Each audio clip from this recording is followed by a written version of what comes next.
संतश्रेष्ठ श्री ज्ञानेश्वरांपासून तुकाराम, एकनाथ आणि रामदासांपर्यंतच्या सर्व संतांचे शब्द, त्यांच्या रचना, त्यांची शिकवण या गोष्टी शेकडो वर्षानंतरही टिकून राहिल्या आहेत. कारण त्यांना चिरंतन सत्याचा स्पर्श झालेला आहे. परमार्थाच्या वाटेवरून चालताना देखील आधी प्रपंच करावा नेटका अशी शिकवण संतांनी सर्वसामान्य लोकांना सहज समजेल अशा शब्दात दिली. परमेश्वर प्राप्तीसाठी रानावनात एकांतात जाण्याची गरज नाही. तुमचं नियत कार्य प्रामाणिकपणे करत ईश्वराची आराधना करावी हे ज्ञान आणि भान संतांनी दिलं. जगणं अधिकाधिक अर्थपूर्ण करत आत्मभानाचा प्रवास व्यक्तीकडून समष्टीकडे कसा करता येईल याची जाणीव त्यांनी करून दिली. दिसा माझी एक तरी ओवी अनुभवावी असं म्हणतात. पण हा अनुभव निर्मलकुमार फडकुले यांच्यासारख्या संत साहित्याच्या गाढ्या अभ्यासकाच्या प्रासादिक वाणीतून प्रकट होतो तेव्हा तो अनुभव श्रोत्यांना एक विलक्षण आनंदाची अनुभूती प्राप्त करून देतो. शारदीय चंद्रकळे समान प्रसन्न शब्दांमध्ये फडकुले सर जेव्हा एखाद्या ओवीचं निरूपण करतात तेव्हा मूळ ओवीतल्या शब्दांचे अनेक अर्थ श्रोत्यांच्या मनात उमलत जातात आणि एका अद्भुत श्रवणानंदाचा अनुभव त्यांना प्राप्त होतो. तर श्रोते हो, वाचासिद्धी प्राप्त झालेल्या एका साधकाच्या, सरस्वतीचा वरदहस्त लाभलेल्या एका श्रेष्ठ निरूपणकाराच्या शुभंकर शब्दांचा प्रसाद ग्रहण करूया.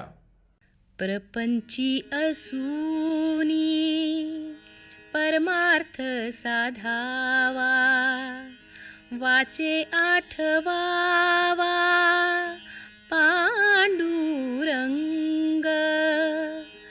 उंच नीच काही न पाहे सर्वथा, पुराणीच्या कथा पुराणीच.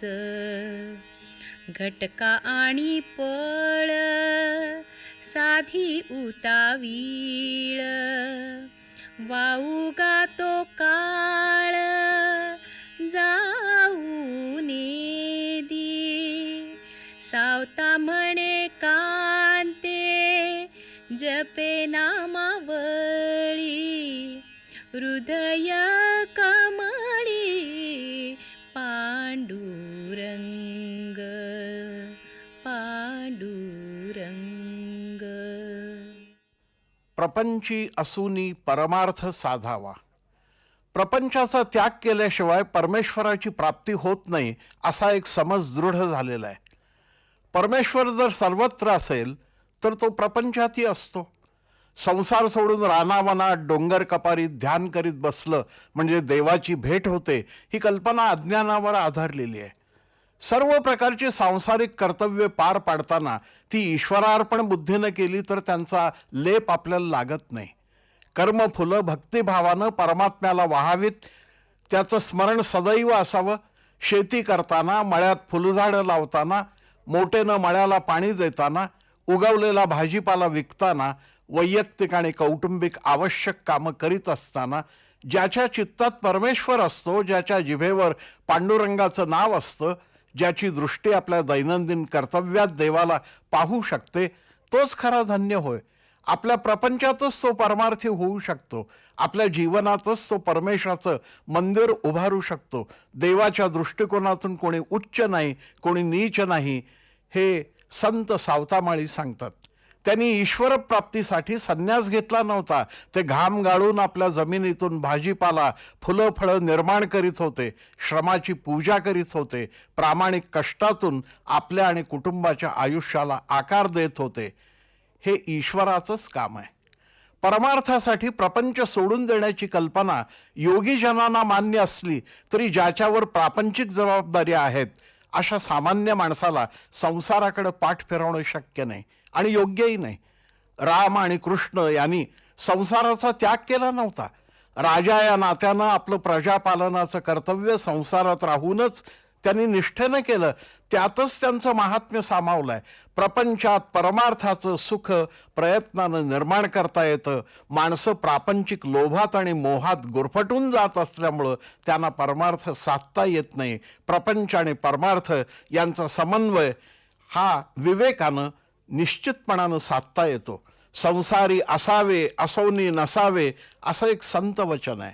काहीशा अलिप्तपणानं प्रापंचिक सुखदुःख घेता येतात. त्यांच्यापासून दूर पळून जाण्याचं कारण नाही किंवा त्यांच्यात खोलवर बुडून जाण्याचं कारण नाही. समतोलात सुख आहे. तोल गेला की दुःखाला आमंत्रण मिळतं. प्रपंचात राहून मन आणि इंद्रिय स्वाधीन ठेवण्याची शक्ती प्रयत्नानं मिळवावी लागते. सावतोबासारखे संत हे या बाबतीमध्ये आदर्श आहेत. या अभंगात ते आपल्या पत्नीला सांगतात, घटका आणि पळं निघून जातात, काळ संपून जातो. प्रत्येक क्षणाला परमात्म्याचे चिंतन यासाठीच करावं. त्याची अनेक नावं आहेत. नामोच्चारातून तू त्याचं स्वरूप आठवीत जा.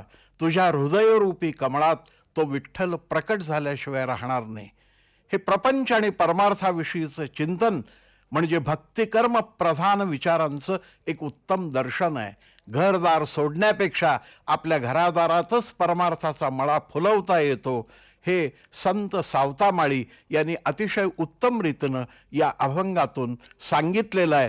तुमच्या आमच्या हृदयरूपी कमळात पांडुरंगाचा निवास असावा, यासाठी त्याला प्रेमानं आणि भक्तीनं आमंत्रित करूया.